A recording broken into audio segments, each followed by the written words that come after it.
The rapid fire goes like 3 सियासतदानों के नाम मैं आपके सामने दे रही हूँ और आपने एक पिक करना है। नवाज शरीफ, आसिफ अली जरदारी, मौलाना फजल रहमान। मौलाना फजल रहमान। मुस्तकबिल में किसको वज़ीर आज़म देखते हैं, मरियम नवाज साहिबा को या बिलावल भुट्टो जरदारी साहब को? मरियम नवाज साहिबा। किस चीज़ को ज़्यादा अहमियत देंगे अगर ऑप्शंस ये हों, पैसा या शोहरत? इन दोनों में से एक भी नहीं, कबूलियत होनी चाहिए लोगों के दिलों में। मकबूलियत तो बहुत चलिए इसको यूँ कह देते हैं, प्यार या शोहरत? प्यार। गवर्नर ना बनते तो भी आवाम की इतनी खिदमत कर पाते? फिर तो लगता है सिर्फ बीवी की खिदमत कर रहा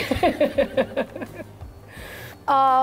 आइंदा गवर्नर सिंध किसको देखते हैं? जिसको अल्लाह ताला बनाए, जो काम करना चाहता हो। सारी ज़िंदगी तो मैंने नहीं बैठना। लेकिन जो लेगेसी आपने एक बनाई है वो सिमत तय कर दी है ना, एक गोल सेट कर दिया है।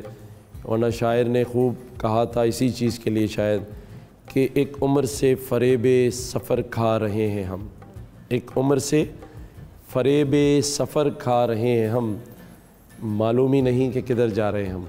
तो हमने कम से कम बता दिया है कि आइंदा जो भी गवर्नर बनेगा उसे ये काम करने हैं। ठीक है। कराची में सबसे अच्छा खाना कहाँ मिलता है? बीवी के हाथों का घर में। Very nice. अच्छा, अवाम आपको बहुत चाहते हैं और वो हम देख भी रहे हैं, आप क्या चाहते हैं अवाम से? मैं तो सिर्फ ये चाहता हूँ कि उनके अंदर शऊर पैदा हो, अपने हक और अपने हकूक़ का पता हो, और उन्हें ये पता हो कि इसे कैसे हासिल करना है। अब तक मैंने देखा मेरे लोगों को शऊर नहीं है। सिर्फ सोशल मीडिया पे बात करने से कुछ नहीं होगा, सोशल मीडिया पर तनकीद करने से कुछ नहीं होगा। शऊर पैदा करें। ये मुल्क, ये आइन और इसके तमाम वसाइल आवाम के लिए हैं, जिसकी अहमियत का उनको अंदाज़ा नहीं है। मैं आपको 3 सिंगर्स देती हूँ, आप चूज़ करें। आबदा परवीन साहिबा, हदीका कियानी जी, या फिर नसीबुल्ला? आबदा परवीन। कराची के सबसे बड़े मसला मैं आपको 4 ऑप्शंस देती हूँ कि क्या है। यहाँ पर पानी की किल्लत, ट्रैफिक, लोड शेडिंग, सफाई। चारों। Pick one. ये दिस कैन चेंज एवरीथिंग। नहीं, चारों। ठीक है। गवर्नरशिप के बाद क्या करेंगे? गवर्नरशिप के बाद अपने बीवी बच्चों को टाइम दूंगा, जो इस बार नहीं दे पा रहा हूँ। पूरे रमज़ान मैंने एक इफ्तार उनके साथ नहीं किया, और मेरी बीवी कह रही थी कि वो जो तुमने घंटी लगाई है ना बाहर, उसे जाके मैं बजाती हूँ कि एक इफ्तार हमारे साथ भी गवर्नर कर ले। सही। अगर वफाकी वजारत मिले, क्या ऐसी वजारत है जिसका आपको लगता है कि आप इम्पैक्ट कर सकते हैं जहाँ पर आप? देखिए, मैं आपको सच बताऊँ, 18वीं तरमीम के बाद तो गवर्नर हाउस के पास किसी किस्म का इख्तियार नहीं है। जैसे मैंने कहा, अगर आपने काम करना हो तो हर जगह आप काम कर सकते हैं, बगैर ओहदों के भी काम कर सकते हैं। सिर्फ काम करने की बिल होनी चाहिए। जी।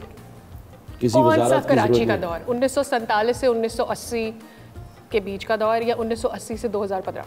मैं तो आज की बात करूंगा, जब हम जिसमें रह रहे हैं, लोग रह रहे हैं, उसको ठीक करते हैं ताकि वो दौर अच्छा हो। ठीक है गवर्नर साहब, मेरे प्रोग्राम का वक्त तो हो गया ख़त्म, लेकिन जैसे कि आप जानते हैं मेरे प्रोग्राम का नाम है ऐसे नहीं चलेगा। एक तो मुझे चाहिए कि आप कोई ईद मैसेज हमारे प्रोग्राम के तवस्सुत से दे दें, और दूसरा एक ये बात भी कि कौन सी ऐसी चीज़ है जिस पर आप ये कहें कि अब ऐसे नहीं चलेगा। कराची को इख्तियार दो, अब ऐसे नहीं चलेगा। कराची को उसका हक दो, अब ऐसे नहीं चलेगा। और पूरे सिंध की तरक्की होनी चाहिए, अब ऐसे नहीं चलेगा। आपका ईद पैगाम लोगों के लिए? ईद पैगाम यही है लोगों के लिए, इत्तेहाद कायम करें, एक दूसरे का मसीहा बने, एक दूसरे को रास्ता दें, क्योंकि ये इस्लाम भी कहता है, हमारा मज़हब। और अच्छा पाकिस्तानी बनेंगे तो ही आगे कर सकते हैं। और मुझे ऐसा लगता है कि हम सब कुछ बन गए हैं, अच्छा डॉक्टर, अच्छा इंजीनियर, अच्छा सियासतदान। हमें अच्छा पाकिस्तानी बनने की ज़रूरत है। सब्सक्राइब करें और बेल दबाएं ताकि कोई खबर रह न जाए।